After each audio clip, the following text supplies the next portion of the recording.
मल्लिकार्जुन हायस्कूलच्या टाळकरी आणि मृदुंग ढोल पथकासह मी या ठिकाणी गप्पा मारणार आहे मुलांसोबत।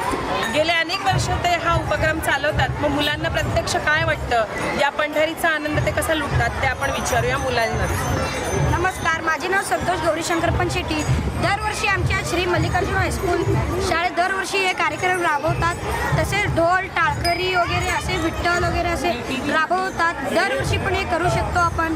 वेगवेगळे सिद्धेश्वरची दिंडी वगैरे काढू शकतात। माननीय श्री मुख्याध्यापक दिंडोरे सर, उपक्रमुख्य माननीय श्री DS सर, तसेच शाळेचे माननीय श्री शाळा प्रशाला व श्री मल्लिकार्जुन हायस्कूल यांचे आभारी मानतो। छान वाटते की मी या शाळेतून त्यांची सहभागी झाले म्हणून। काय करतेस तू? सहभाग म्हणजे काय नोंदवलाय सहभाग? मी चौथीला रुक्मिणी झाले होते। आता मी टाळमध्ये सहभागी झालेली आहे। आम्हाला जरा टाळ वाजवून दाखव जोरात, थोडं वर घे।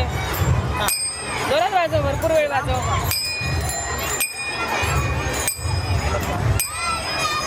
आम्हाला थोडंसं वाजवून दाखवा तुम्ही जागेवर।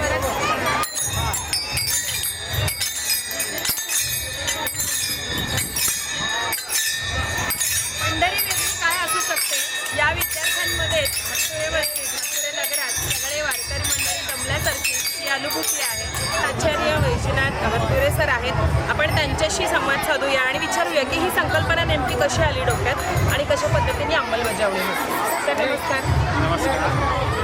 हे दर वर्षाप्रमाणे विद्यार्थ्यांना आपली संस्कृती समजायला पाहिजे आणि सोलापूर जिल्ह्यामध्ये पंढरपूर हे महत्त्वाचं तीर्थस्थान असल्याकारणानं आषाढी यात्रा संपूर्ण भारतातून लोक त्या ठिकाणी येतात आणि पुढच्या पिढीलासुद्धा हे जे काही संस्कार आहेत हे मिळणं गरजेचं आहे। त्या दृष्टिकोनातून आम्ही 5 वर्षापासूनच शाळेमध्ये सर्व विद्यार्थ्यांना टाळ कसं वाजवायचं आणि दिंडीमध्ये सहभागी झाल्यानंतर ज्याप्रमाणे वारकरी संप्रदायामध्ये प्रत्येकामध्ये देव आहे ही भावना प्रत्येक मुलामध्ये निर्माण व्हायला पाहिजे आणि आपल्या संस्कृतीचं जतन होणं गरजेचं आहे। त्या दृष्टिकोनातून आम्ही ह्या हत्तुरे नगरामध्ये जणू काय इथं पंढरपूरच अवतरली आहे।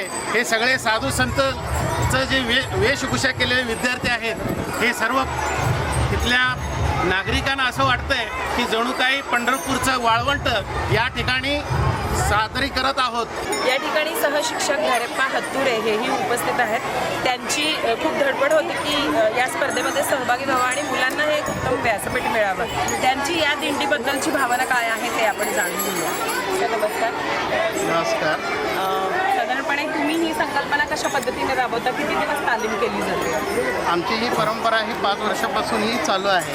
आमचे माजी मुख्याध्यापक हे वैजनाथ हत्तुरे सरांनी ही दिंडी सुरुवात केली आणि ती अखंडपणे आता आमची ही चालू आहे। बालवाडी ते 12वीपर्यंत सर्व विद्यार्थी आमच्या दिंडीमध्ये सहभागी होतात।